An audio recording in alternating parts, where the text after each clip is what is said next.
जय मसीह की, praise the Lord. हम परमेश्वर पिता को धन्यवाद देते हैं। आज के इस सुंदर दिन फिर से परमेश्वर ने हमें दिया और इस ऑनलाइन थ्रू के द्वारा हम तो निरंतर परमेश्वर के वचन से कुछ चीज़ सीख रहे हैं। आशा करता हूँ आप सभी लोग आशीषित हो रहे हैं। हम जैसे कि इस समय हम प्रेरित के पुस्तक से सीख रहे हैं और आज अभी हम प्रेरित के 5 अध्याय तक हम पहुँच चुके हैं और प्रेरित 5 अध्याय के पहला भाग जैसे कि मैंने पहले उसके आधा भाग पहले ही 11 हफ्ता में मैं प्रचार कर चुका हूँ और आज का दूसरा भाग में आपको प्रचार करके 5 अध्याय पूरा ख़त्म करना चाहता हूँ। और हम लोगों ने लास्ट वीक हम लोग देखा कि हम किस तरह से ये मालूम कर सकते हैं कि हम परमेश्वर में आत्मिक रूप से बढ़ रहे हैं। और 7 संकेत के विषय में मैंने आप लोगों को बताया और 7 संकेत में 3 संकेत जो था, एक था कि पवित्रता में जीना, क्योंकि परमेश्वर ने हमें पवित्रता में बुलाया है, पाप में नहीं। और दूसरा चीज़ है कि हम लोग जिसके आश्चर्य कर्मों में यानी कि चिन्ह और चमत्कार की अभ्यास कर रहे हैं कि नहीं। अगर हम इसको कर रहे हैं तो हम निरंतर हम परमेश्वर में बढ़ने के लिए हमें प्रोत्साहन मिलता है। और तीसरा चीज़ हम लोगों ने देखा कि सतावट, जब हम परमेश्वर में बढ़ते हैं तो ये सांसारिक शक्ति नहीं चाहता है कि हम परमेश्वर में बढ़े। ये 3 चीज़ों का जब हम जब देखते हैं तो अगर ये 3 चीज़ हमारे जीवन में हो रहा है तो हम आत्मिक रूप में बढ़ रहे हैं। तो मैंने 7 चीज़ के बारे में बताया था। आज मैं 4, 5, 6 और 7 को जल्द से बता के आपको 5वां अध्याय को समाप्त करना चाहता हूँ। तो चौथा जो 4 नंबर बुंदा है वो है आपको कहाँ मिलेगा, 5 अध्याय 19 से लेकर 28 पद में वहाँ पे मिलेगा। और वो है सुसमाचार का घोषणा करना।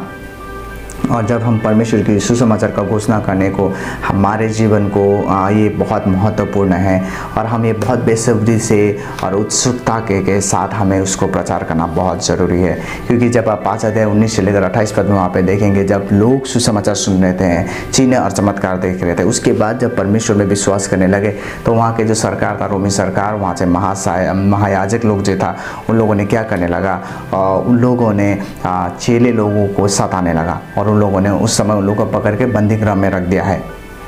जब बंदीगृह में रख दिया, उस रात को स्वर्गदूत ने उन लोगों को उस बंदीगृह से निकाला और उन लोगों को कहा जाओ और जाकर ना मंदिर में खड़े होकर सुसमाचार प्रचार करो। और उस समय उन लोग सुबह ही उठ कर उन लोगों ने क्या किया, मंदिर में जाकर सुसमाचार प्रचार करने लगा। तब महायाजक और जब पुरोहित लोगों उन लोगों को क्या किया, उन लोगों ने ढूंढा कि अंदर में जाके देखा कि उन लोग नहीं है, तो उन लोग घबरा गया। तो उनमें से कोई आके कहा कि वो लोग जिसको हम लोग बंदी बना के रखा था वो तो मंदिर में जाके प्रचार कर रहे हैं। और उस समय फिर से उसी समय वहाँ पे जाके उन लोगों ने प्रचार करना शुरू कर दिया। तो हम जब वहाँ पे देखते हैं तो सरदार लोगों ने उन लोगों को पकड़ के लेके आया और पकड़ के लेके फिर से मंदिर में ला के जाके उन लोगों ने, महायाजक ने पूछा कि हम लोग बार बार आपको इस चीज़ का प्रचार ना करने के लिए हुक्म किया है, आज्ञा दिया, कड़ी से कड़ी आज्ञा दिया, फिर भी तुम लोग इस बात का निरंतर प्रचार कर रहे हो। तो इस यरूशलेम में इसके बारे में प्रचार ना करो कह के आप लोगों को हम लोगों ने बार बार उसका क्या किया है, चेतावनी दी है बोल के उन लोगों ने महायाजक लोग कह रहे थे। तो उस समय पतरस ने खड़े होकर कहा कि हम किसकी आज्ञा माने, परमेश्वर की या फिर लोगों का। लेकिन परमेश्वर की आज्ञा पालन करना ही हमारे लिए असल और पहला कर्तव्य है। उसके विषय में पतरस कहता है। तो हम यहाँ पे देखते हैं कि किस तरह से चेले लोग इतने उत्सुकता के साथ परमेश्वर के वचन को प्रचार करने के लिए रुक रहे थे। वो लोग संतुष्ट होते थे जब परमेश्वर के वचन को प्रचार करते थे।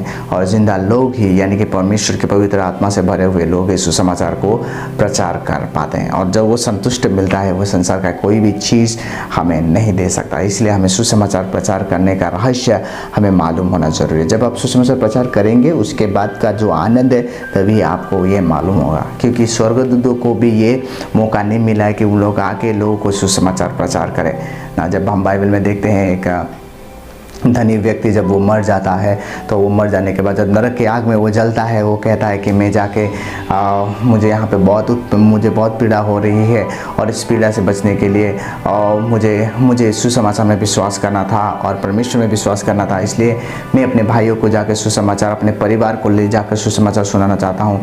क्योंकि वो जो गरीब लाजरस था वो तो आज स्वर्ग में है, मैं धनी होने के बावजूद भी क्या हूँ, आज मैं नरक में हूँ, मुझे मौका दीजिए। लेकिन उस समय परमेश्वर का वचन कहता है और उसको कहा जाता है कि समय समाप्त हो चुका है और अभी नहीं होगा। इसलिए ये जो सुसमाचार है, जो आप और मुझे जो मौका मिला है सुसमाचार प्रचार करने का, कि ये स्वर्गदूतों को भी नहीं दिया गया है, तो इसलिए हमें सुसमाचार प्रचार करना बहुत बहुत ज़रूरी है। क्योंकि लोगों का भविष्य इसमें क्या किया जाता है, निर्णय किया जाता है। और ये वर्तमान समय भी उसको जो जीवन जीने के लिए, कितने आपदा के बीच में भी संतुष्ट रहने के लिए परमेश्वर का सुसमाचार ये बहुत ज़्यादा लोगों के जीवन में कार्य करते हैं। क्योंकि हम अकेला स्वर्ग नहीं जाना चाहते।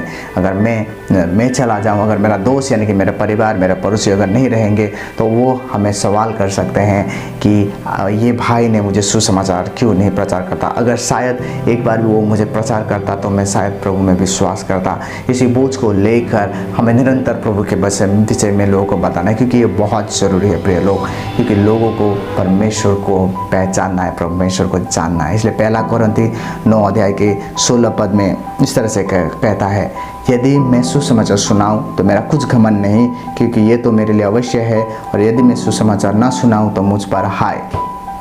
पावल कहता है, अगर मैं सुसमाचार नहीं सुनाऊं तो मेरे लिए बहुत शोक का चीज़ है, मेरे लिए ये तो श्राप जैसा बन जाएगा, मेरे लिए बहुत दुख और विलाप का चीज़ है।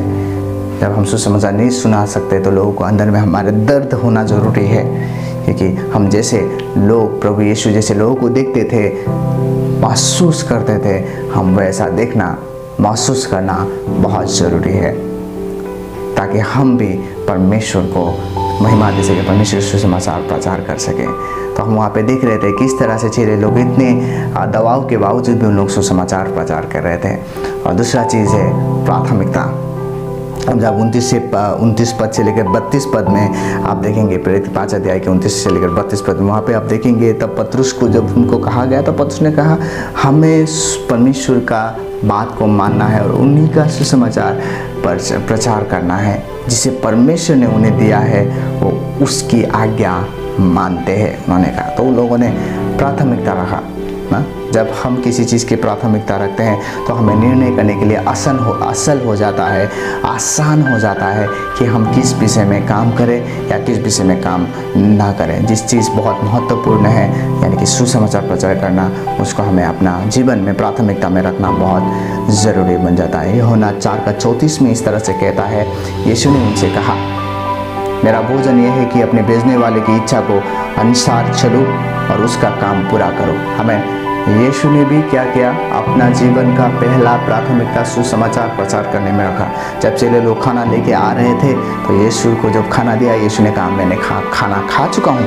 क्योंकि उस समय ऑलरेडी वो क्या किया था, सामरी स्त्री को परमेश्वर का वचन सुना चुका था, और परमेश्वर का वचन सुनाना उनके लिए प्राथमिकता था। चेले लोगों ने कहा, यहाँ में तो किसी ने आपको खाना नहीं दिया, आपने खाना कहाँ से खाया? तब यीशु ने कहा कि परमेश्वर का कार्य करना यानी कि सुसमाचार प्रचार करना ही मेरे लिए क्या है, पहला प्राथमिकता है। और उसके बाद हम जब लूका 12 अध्याय के 34 पद में वहाँ तक क्या कहता है, जहाँ तुम्हारा धन है वही तुम्हारा मन है। आज हमारा धन क्या है? आज हमारा धन हमारे लोग हैं, हमारे व्यक्ति हैं, हमारे परिवार है, हमारे सामने वाले लोग हैं। क्योंकि स्वर्ग में धन दौलत रुपया पैसा कोई भी नहीं जाएगा, स्वर्ग में सिर्फ आप और मैं जाऊंगा अगर हम प्रभु यीशु में विश्वास करते हैं। इसलिए हमारे जीवन में प्राथमिकता क्या है, व्यक्ति या चीज़? आमीन। व्यक्तियों को हमें प्राथमिकता देना जरूरी है, और लोग ही आपके साथ स्वर्ग जा सकते हैं, और लोग ही लोगों को क्या कर सकता है, परमेश्वर के समीप ले जा सकते हैं। और आप और मुझे अपने जीवन में सुसमाचार का प्राथमिकता रखना बहुत बहुत ज़रूरी है। हम फिर चौथा चीज़ हम देखते हैं प्रेरित के 5 अध्याय के 41 पद में। वहाँ पे आप देख पाएंगे कि जब उन लोगों को धमकाया गया, उन लोगों को बताया गया कि आप इस चीज़ की चर्चा ना करें, तो उस समय उन लोगों को वहाँ पे आप 41 पद में आप वहाँ पे और 40 पद में भी आप वहाँ पे देख सकते हैं। तब उन्होंने उसकी बात मान ली और प्रेरितों को बुलाकर उनको पिटवाया, और उस समय उन लोगों को क्या किया, पिटवाया गया। उन लोगों को सुसमाचार प्रचार करने के कारण उन लोगों को पिटवाया गया। लेकिन वो मार खाने के बावजूद भी 40 पद में देखिए वो कहता है, वो इस बात से आनंदित होकर महासभा के सामने से चले गए कि हम उसके नाम के लिए अपमानित होने के योग्य तो ठहरे। आमीन। देखिए किस तरह से उन लोगों ने इस आपदा के समय, उस मुसीबत के समय, उस विपत्ति के समय, उसका थोड़ी कठिन अवस्था में लोग परमेश्वर की स्तुति कर रहे थे। Praise the Lord. परमेश्वर की स्तुति में वो क्या है, शक्ति है प्रिय लोग। जब परमेश्वर की स्तुति करना शुरू कर देंगे तो परमेश्वर की शक्ति से आपको अभिषेक किया जाता है, और उस बाहर की परिस्थिति से जैसा भी हो क्यों ना हो, लेकिन आप उस स्थिति में भी परमेश्वर के आनंद को मना सकते हैं। इसलिए भजन संग्रह 46 पद 1, 2, 3 इस तरह से कहता है, परमेश्वर हमारा शरण स्थान है और बल है, संकट में अति सहज से मिलने वाला महासहायक। इस कारण हमको कोई भी भय नहीं, चाहे पृथ्वी उलट जाए और पहाड़ समुद्र के बीच में डाल दिया जाए, चाहे समुद्र गरजे और फेन उठाए और पहाड़ उसकी बाढ़ से कांप उठे, सारे चाहे जो भी हो जाए, लेकिन हम क्या करते हैं, परमेश्वर में भरोसा करते हैं। हमें विश्वास है कि इस महासंकट से परमेश्वर हमें बचाएगा, क्योंकि हमारा परमेश्वर इस महासंकट से भी अति महान परमेश्वर है, वो हमें बचा सकता है। Praise the Lord. इसलिए नहम्याह के पुस्तक 8 अध्याय के 10 पद में भी इस तरह से कहता है, ईश्वर का आनंद ही हमारा क्या है, प्रिय घर है। जब हम परमेश्वर में आनंद मनाते हैं, उस सतावट के समय भी परमेश्वर के साथ का फेलोशिप यानी कि संबंध जब हम होते हैं, तो हम परमेश्वर के साथ हम आनंद मना सकते हैं, और वो आनंद ही हमारे लिए क्या है, सबसे बड़ा बल है। Praise the Lord. तो जब लोग ना समय समय पढ़ते हैं, समय समय आते हैं, तो क्या करते हैं, परमेश्वर के समीप जब हम जाते हैं तो परमेश्वर के समीप जाने से हमें क्या मिलता है, परमेश्वर में हमें सुरक्षा मिलता है। इसलिए हम को ये जानना बहुत ज़रूरी है कि प्रभु हमें आराधना प्रार्थना करने के लिए उत्साह करता है। कठिन समय में परमेश्वर की स्तुति और प्रशंसा करें। Praise the Lord. परमेश्वर को गीतों को सुने, गीतों को लगाए, आप जिस गीतों को आप जानता है उन गीतों को गाइए, और देखिए परमेश्वर आपके जीवन में किस तरह से उसका शांति आपके हृदय में देता है। और अंतिम जो है वो 42 पद में, 5 अध्याय के 42 पद, अंतिम पद वहाँ पे ऐसा लिखा है, वो प्रतिदिन मंदिर में और घर घर में उपदेश करने और इस बात का सुसमाचार सुनाने से कि यीशु ही मसीह है, ना रुके। और उन्होंने किया क्या, निरंतर पूरी दृढ़ता के साथ, पूरे आग्रह के साथ, अटलता से, धीरज से क्या करने लगा, परमेश्वर का वचन, सुसमाचार को वो प्रचार करने लगा। आमीन। इतने कठिन ना परिस्थितियों के बाद भी लोग वहाँ से मार खाने के बाद भी, आने के बाद उन लोगों ने क्या किया, फिर से निरंतर सेवा संगति में लगे रहे। एक असल विश्वासी ना, दूसरे जो असल विश्वासी जो निर्णय करता है ना, वो निर्णय से लोग क्या होते हैं, प्रभावित होते हैं। वो जीवन जिससे उसकी पूरा विश्वास है, वो जिस चीज़ को निर्णय करता है उसमें पूरा विश्वास है। जब चले लोगों ने इतनी सतावट के बाद भी उन लोगों ने जिस चीज़ को मान्यता रखा, जिस चीज़ के लिए उन लोगों ने अपने आप को बनाए रखा, लोग सोचते हैं क्यों ये पागल की तरह इस तरह से कर रहा है, इतने मार खाने के बाद, इतने सतावट के बाद भी। लेकिन चेला लोगों को मालूम था कि ये परमेश्वर की ओर से है, और उन लोगों को मालूम था इसका रिजल्ट बहुत बड़ा होने वाला है। आमीन। इसलिए निरंतर उन लोग क्या कर रहे थे, परमेश्वर के वचन को प्रचार कर रहे थे। उनको विश्वास था कि प्रभु ज़रूर कार्य करेगा। Praise the Lord. लोग, संसार के लोग देखेंगे और कहेंगे शायद आप क्या कर रहे हैं।